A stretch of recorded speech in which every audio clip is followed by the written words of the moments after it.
Center for Youth and Family Empowerment, Seyofe, and Tambe Belzingi from Berin and Bokwe Foundation. Ladies, you're welcome back after the short break. Thank you so much. I had the impression that somebody went to change the part. So he said it for us. And we'll be, yes, it's money. Nobody, but then let's continue. All right, we're talking about menstrual hygiene management and everything that has to do with the woman when it comes to her menstruation. So for now, I want us to go into the communities. We understand that your foundation, your center, and Lead Child Africa, as well as CEFAC, where we have Brenda here producing the program today.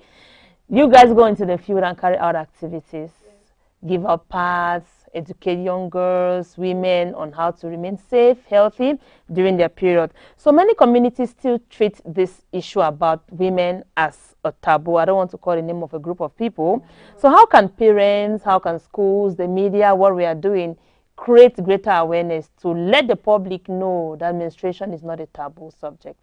People have heard of stories where if a woman is on a period, some communities, you cook and they don't eat, or the men, you should not give them because of this. You're excluded from your social gatherings. Exactly. How do we intensify sensitization? We intensify sensitization, and think we need to do proper assessments, because we can use the media, but a lot of these communities do not have access to, the internet. They do not have access to radio. They do not have access to TV. So most organizations that in the community or community organizations need to do a proper assessment with regards to communities that still have this mentality. Now, there's something I always say: you cannot assess the community that going through its community leaders. If you want to assess that community, you first of all need to go through the community leader. The community leader is seen as a gateway or a key to enter that community. Sure. So you do your assessment, you talk to the community leader, and most times it's not going to be very easy because you have community leaders who are going to be resistant. But you know, with education, whatever topic in regards to menstruation, you have to you do not have to carry out your sensitization campaigns in a way that the community is going to see as disrespectful. Good. We are trying to educate the community on menstrual hygiene. You don't go into the community. Okay. Women can still be women within the community, but they can be women within the community when it comes to their menstruation. You need to educate regardless of the fact that she's on her flow. Her period is not something that was done. It's not something she has control over. It is something that is very natural. Exactly. She does not punish for something that she has no control over. Exactly. So you need to look for a way that you face your sensitization campaigns. You can have little community dialogues with your community members, the men and the women, and you talk. It's very important that you have that kind of session between men and women, because you are enabling them look at things from each other's perspective. Most times things are done to people because you do not know the consequence of what you are doing. So if you have a joint session, or you can have a session first with men, then you have a session with women, this session is going to enable your it's going to make it easier to pass your message across to the right people or the right stakeholders within your community, and it is one step at a time. You cannot accomplish everything in a day. Exactly. One person leads to 2 people, another 2 people leads to 4 people, and 4 to 8. And it keeps multiplying. So exactly. you get your message across. So, Tambe Building, what are some of the ways we use to penetrate community members to educate them on menstrual hygiene? Okay, I think personally for me, I'm going to want to emphasize on targeting the family. Good. I believe the also learning begins from home. And these children most often start seeing their menstrual period when they are still with their caregivers. Exactly. So educating parents that it's normal and it's conducive for them to have conversation on menstruation with their girl children, it's okay. Because you have some, especially those who grew up just with their fathers, they'll tell you that they have never had any conversation around menstruation and they just saw their first period, they don't know what to do, they are scared, they don't even know the things to use, how to change their pads and stuff like that. So I think if we target the families in various communities, talk to them, educate them on the fact that while the child is growing, have these conversations with them. Teach them what menstruation is about, how they can have proper menstrual hygiene management, and how they can prevent themselves from getting infected during their period and stuff like that. It's going to help us pass across the messages to every other person in the community. And one key point also is involving men and boys. I was about coming there. Yeah, I think involving men and boys is very crucial because in as much as we are empowering the women, these women will eventually get married to. I was about to share a story. I have a male friend. We are on the sister circle. He's actually the one who taught me how to calculate that stuff. Wow. Yes, a man. He's not really a nurse. Then maybe he got interested in things like this. He went over time, studied, and he's doing great. But then he's in Bamenda, working with Plan International though. He's doing great in the field. So when you talked about involving men and boys, I just thought of him. You can continue. Yes, I think it's very crucial for us to involve them in conversations around this because we still see them having this stigma when it comes to menstruation. I mean, when we target them, especially from when they are still teenagers growing, we target them from schools, from the communities. You know, when a teacher is in class, you make sure the guys are also attentive and listening to the education on menstruation so that if they see their fellow classmate that is staying, they are not going to laugh. Yes. But they are going to find a way of helping her and making her feel comfortable so that she'll continue her learning. Yes. Because we find situations where boys make mockery of girls in class because they feel like this thing is bad, it smells and stuff like that because they don't have the knowledge that this is a natural process that can happen to anybody. And they themselves can also help these girls. Like you spoke about your friend who is the person that taught you. Yeah, exactly. I think they man for that matter. Yes, they too can play a very crucial role in. And if in fact if we even see boys who are Interested in that. in conversations like this, yes. But some are out of 10. I want to believe 2 or 3 are interested. Such that even if you're in the house with your daughter, you can confidently talk to your child, your girl child, that my daughter is like this, is like this. It's normal, you're a woman. You know that you'll be having this all of and much more. So we're actually getting there. Ladies, thank you so much for being guests, and the discussion is really, really interesting. And I understand that you pump so much into community activities. You go into communities to educate young girls on, let's say you meet a girl child for the first time, she has never heard about it. How do you start that education while in the community? In school as well, how do you start it? That my pikin dey so when you reach 9, 10, 11 years. So one time one little girl had it and the mother was so not happy. Why? Because she didn't give her that proper education. The child came back from school stained and told the mom, I was there, Mama, I get high blood. And we were like, and I told the mom, you missed it. Had it been you started this education with her early enough, she would not have seen this as high blood. I had to sit and say, it's not high blood. You're a girl child at your age, not like this, not like this, not like this, and. So how you meet those girls for the first time, a young girl, how do you start telling her that in your life, my daughter, you feel this, you have this? Yes. I think if we are faced with that kind of situation, what I'm typically going to do is there are certain questions I may throw in that will lead to the conversation eventually. But the goal would be to make her understand what happens within her body as a girl. I will try to make her understand her reproductive cycle. When it comes to your menstruation or your reproductive cycle, there are a lot of big terms.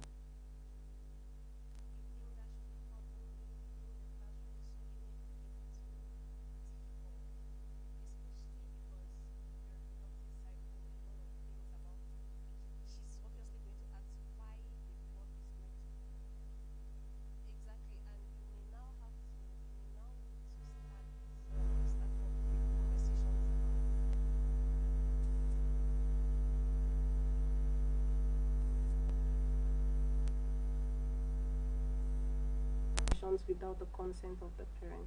Okay, as a community worker. Yes, Oh, yes. it is not proper, especially if it is a minor. Good. What we usually do is, if you're doing anything for the benefit of someone within the community, that person has to give their consent. Good. So if we are to have that kind of situation, first, I will need to seek the consent of the girl's mother. Yes. Some parents may be open to the fact that you want to teach their children more about menstruation. Menstruation is part of your comprehensive sexual education. Sure. If you're having conversations about menstruation, you will have conversations about sex. Very true. You are going to have sex education. In order to have that, I will need to ask your parents first. If your parent is okay with the fact that I have a conversation with you, I can teach you all of those things, good and fine. We go on. I explain to you your reproductive cycle. I explain to you why it happens the way it happens. You are a girl, it is part of your reproductive cycle. In order for you to give birth, so and so is supposed to happen. If it doesn't happen, there's a problem. There's probably a problem. There's probably a problem. If there's a problem, you need to seek help.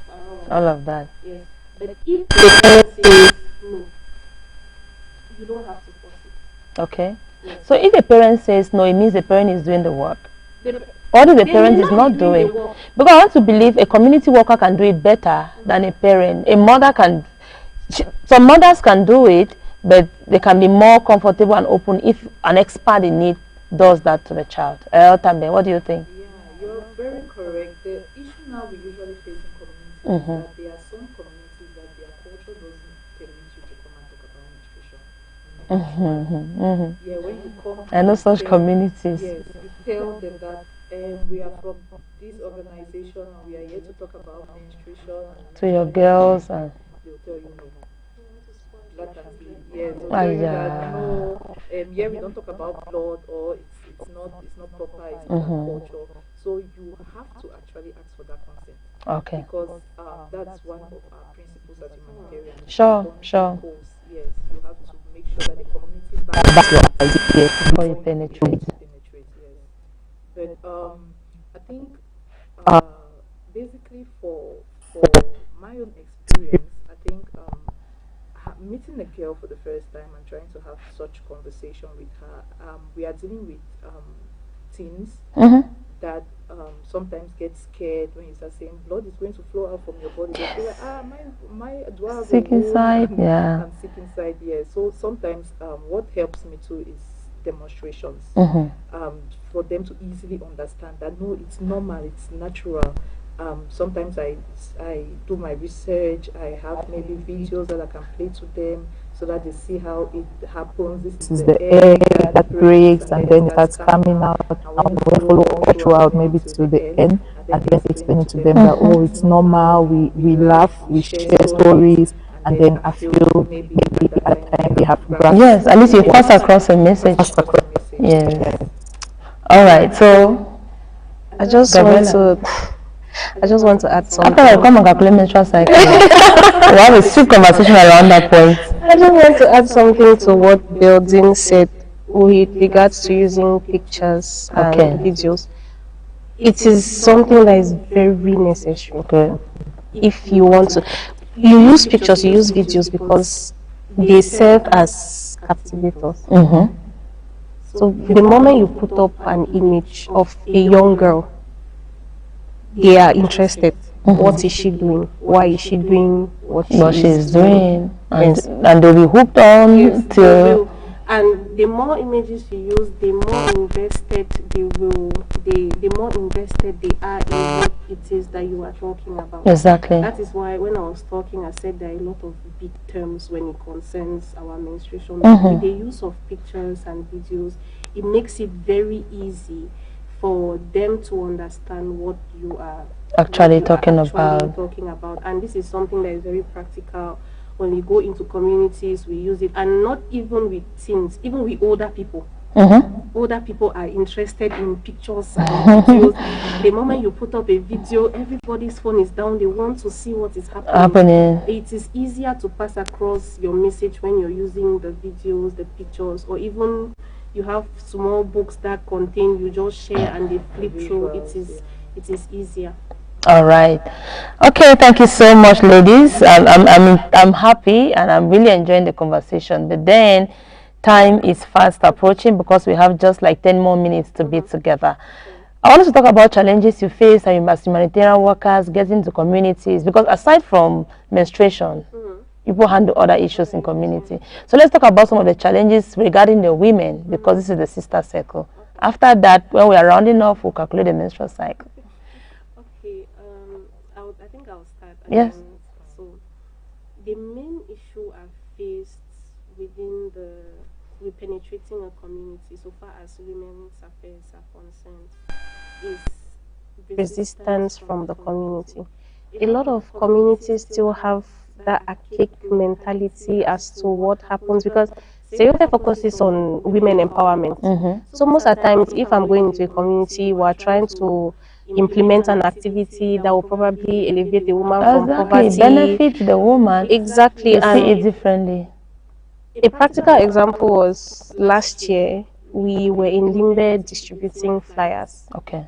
We were trying to carry out this activity on a UN resolution, Okay. which focuses on women empowerment. You have participation, prevention, relief, recovery. And we were distributing these flyers. We were trying to talk to the men about why it is important to include women in decision-making processes. And we got to an area, and men were seated. They were having a discussion, and I walked up to them. I said, "Good afternoon, sir. I beg, my name na Ako Gabriela. I try for come up for yes, I come up for I try for talk for na about woman them and thing they will be beneficial to woman them. Una come up here, na una thing na una do una want to make a woman and strong head. Exactly. That is the just bad fashion. Yes, it does. You empower a woman and she becomes arrogant. Something that else. That is basically. But according to research, it's like it happened in some communities where this woman was not empowered. She didn't have little money for the family. She was taught how to fry puff, make chin do pastries, and she started having her money. The alcohol she could not buy for herself. She started buying it. So men got angry, or her man got angry because of that new behavior. And because a certain NGO came and empowered her for her to even have maybe 1,000 francs to do things for herself, that is where the anger started. And it has spilled over to other communities. That's why men are afraid now, each time you come down, to empower a woman. I think the main reason why a man will be angry for a woman being empowered is because he uses her poverty as a means to dominate her. That is just what I think. That is exactly. Because why would you be angry that another person can take care of themselves and the family? Exactly. Yes. Why? There's no reason why. Because you know that okay, she is dependent on you for her livelihood. Yes. Whatever it is that she needs, she's going to come to you. And because you know that she needs this thing, she is going to allow herself to be subdued. She's going to want to endure the insults, the abuse, everything. And then when now you come and you empower her, she has her confidence. Yes. And then she realizes that, okay, I do not have to endure these things that you're teaching me anymore. I can manage. Now see it as I am making you come and make our wife stubborn. That's the thing. So Bezi, share with us. Well, I think basically just to add to the discussion right now, there are some empowerment that I don't want to actually say I'm blaming my colleagues. But sometimes when you are going to empower a woman, I think you should just do global empowerment. Okay. Not just give her the finances and tell her that she can now be independent on her own, but empower her mind too. Okay. To know that, okay, we are giving you this finance to be able to source your own happiness and everything, but not to dominate or want to feel now like you're equivalent. You're one big woman. You're one big woman. You can do the way you want to do. And so you tackle the side of poverty, tackle the side of her mind. Yes. So that it blends, not just the poverty. Because if you tackle just the poverty, know that you're enhancing her. Yeah, you're enhancing in a way as well. Enhancing her mind in a way that okay, she'll feel like, oh, now I can make my money so I can sleep outside. All of that. Yes. That is the problem. Yes. So I think sometimes we understand the men too, That is why I can't say when you see a match coming. Yes. Never a positive picture. Never. They will not show that woman who went out and was evangelizing. They will show those ones who slept outside and did Because they are nasty trying to dances. show you the negative The effects negative- of empowerment. of empowering the woman. If I'm not happy with what you are doing, I will look for every negative thing about it. Exactly. Yes, about it. And it's very important. What Beldin said is very, very important. It is very important. When I was in the university, we had a teacher who told us, we are teaching you these things, not so that you go and you build your confidence. It is for you to be able to not allow somebody marginalize. Like, you don't get into your marital home. You now use whatever it is that we have taught you here to now stand on Your the man's husband, neck. I'm not yeah. saying that men should go and subdue that woman, or because you have been empowered to go and do what we've not sent you to do, please. So when faced with such a situation, how do you fix it? Like, now this one I don't come again but make my woman a strong head. Do you just say, Papa, sorry, and you leave? Or what do you tell the man? Because we need to fix their mindset too. Yes. You spend 1 minute, 2 minutes to tell him that no. Right on. So how do you manage that situation? Most of the times, yes, I will apologize, Good. but I will make you understand that You may not have positive results every time. It does not mean that you stop what you are doing. We are trying to pass across the right message. Yes. But there will always be people who will take the negative of what you are saying, and they will want to act on the negative. Sure. And there is nothing that at that particular point I can do to rectify the way that the women behave within their house. We may come in to offer probably counseling sessions to see how, or mediation sessions to see how we can fix the issue within the household, but we are not going to stop the work we are doing. We are just going to put in more emphasis on the fact that we are not empowering you to go and be disrespectful towards somebody. Exactly. We are empowering you with the purpose of helping you gain your confidence and your dignity back. As a woman. So basically, that is the conversation that I have with the men. And at the end of the day, we don't live there with any grudges. We end up laughing with each other And and fixing. yes, the message gets passed across, and we are even congratulated. Okay, what you are doing, my opportunity we do and I find no just continue na only so. But we understand say some one person more ever day way more ever rotten inside your back one cocoa more It must spoil. Yes, more ever spoil. So That's basically. true. So Beldin, share with us some challenges you've had in the field. Personally, for me, as a community worker, one of the major challenges I've had is resistance to change. Okay. Most communities are embedded in their ideologies of this is how things are done this way in their communities. And when you come with a new method of doing it, they feel like you're just coming to distract them from their normal norms. And one main point is the fact that when you come to an organization without food stuffs And money. without rice, without soap, and they are not giving you the attention. And they're always like, and you come and take sales and make your money. Or they'll say, no, the other organization that came, they brought us to two bags of rice each, and you're just coming to talk to us. What would I do to us? Not knowing that the rice will get you. Yes. Yes. The soap will get you. Sure. But then this education that we are having or imparting the younger ones is something that is going to last. Even if not everybody takes it, one person is going to take and is going to change that person. Exactly. So that resistance, sometimes you come, the community leaders will give you access, but then you come and sit there morning to night, as they don't sit back right at the door. Nobody will come. Yeah, I mean, nobody wants to come and listen to what you came to say. It's that okay, you're doing the transport or maybe Yes, you came with part to distribute to their girls. yeah, they just have that idea that organization has money. I tell you, Gabriela. You see this particular thing building. That point. Yes. Most times it is from the women who women they are coming in the community to empower. They will say, oh, you've carried, for exactly what she said, you've carried our details. Una don't can take one name there, una go give white man give money. No, you can. We had an activity last week, and I was calling beneficiaries beneficiaries and participants to remind them about the day of the workshop. I don't feel miss. I was sent some person when they start sharing that thing. Joy. They can't learn and learn. And they did, some of them will not come. Yes. The moment they got into the hall and we started talking about what we were trying to empower them on, something it will benefit you in the long run, but what they are looking for is that immediate satisfaction. Exactly. Give me the rice, give me the 50,000, give whatever it is that you're giving me. Even if it is part, sometimes you carry the part into the communities and they are not even interested. So that Yes. Of which you'll need to buy at the end of the day. They are not interested. They see it as you. Sometimes person will ask you, say, "Una don't really see we." Yes. Yes. I don't wear we. Yes. And so to bring that You understand? And to that. have those resources, it is not an easy feat for you to gather resources and go into the. It is not an easy feat. And then you do that at the end of the day, you hear people talking about, oh, they don't go, she don't select their friend and their family member. They give them the thing. Which family member?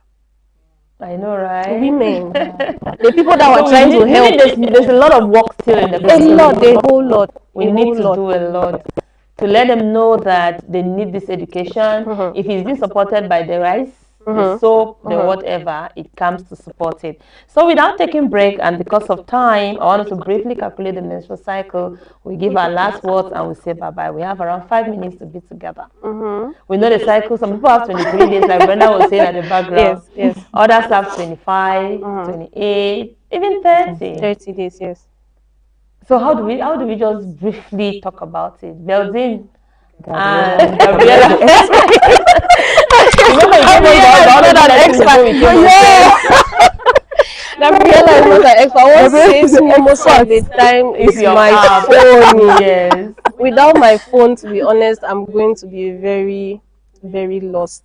Or to teach practically is something I cannot do. But I tell myself, okay, and I cycle on the. Let's say the first. Yes, probably the first. So I know that by the 30th, I should expect it again. Yes. It's 28 days. Your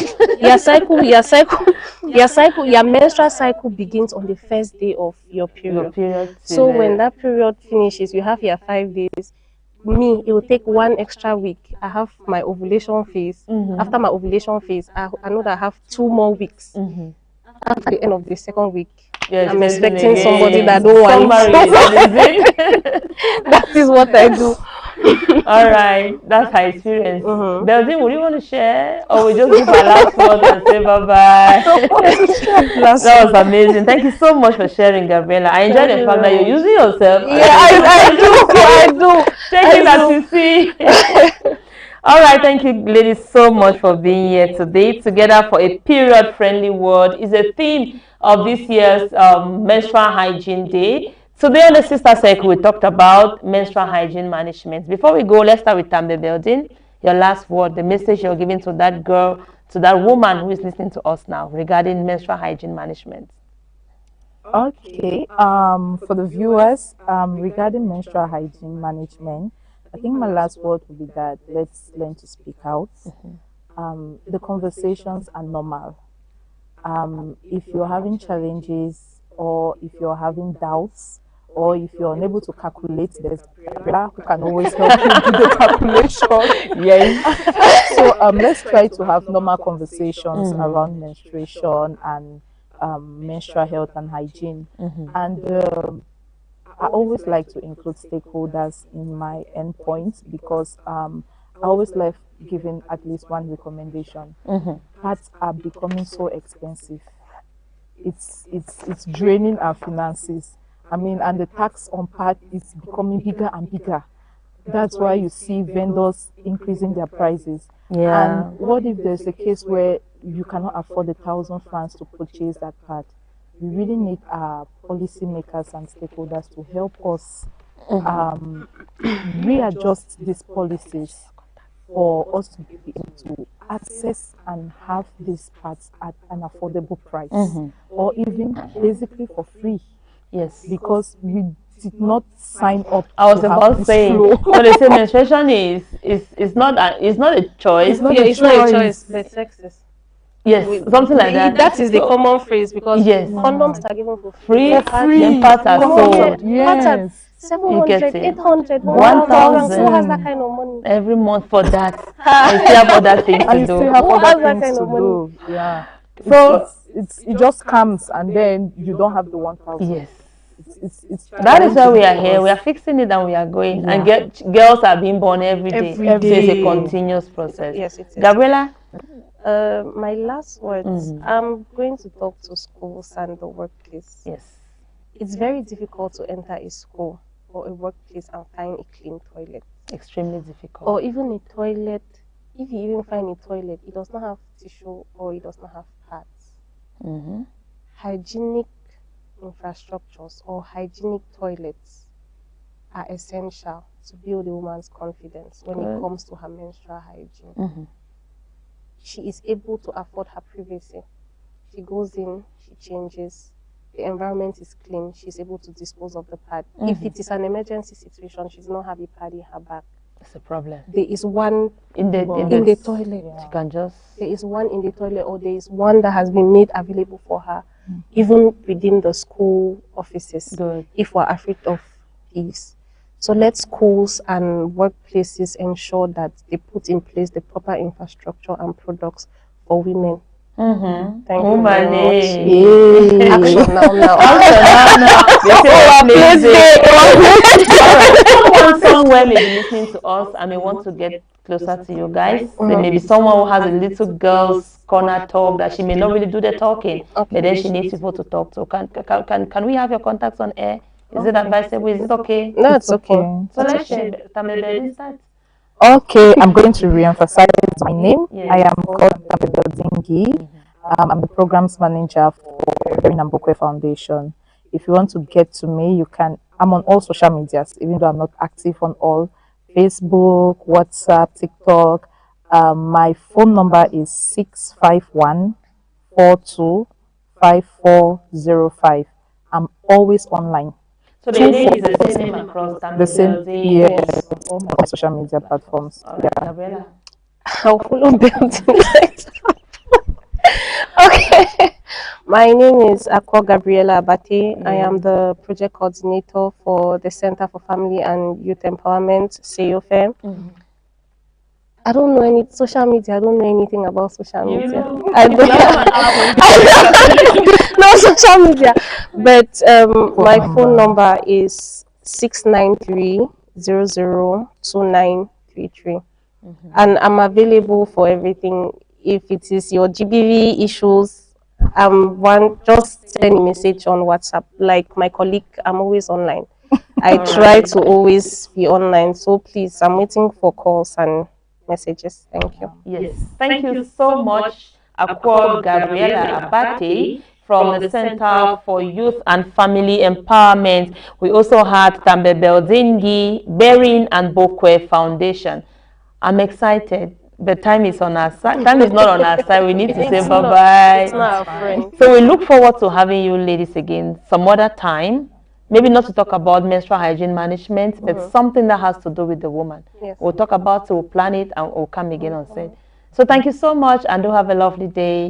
Thank you very much. And a shout out to Mbu Mani Brenda. She has been the eyes and ears behind the set. Thank you so much for coming on the Sister Circle today. Ladies and gentlemen, this is where we put a cap on today's edition of the program. Catch you next week, same time, same frequency, for another edition of the Sister Circle. But remember, our rebroadcast is every Monday. From us to you, stay healthy and remain strong. Bye-bye.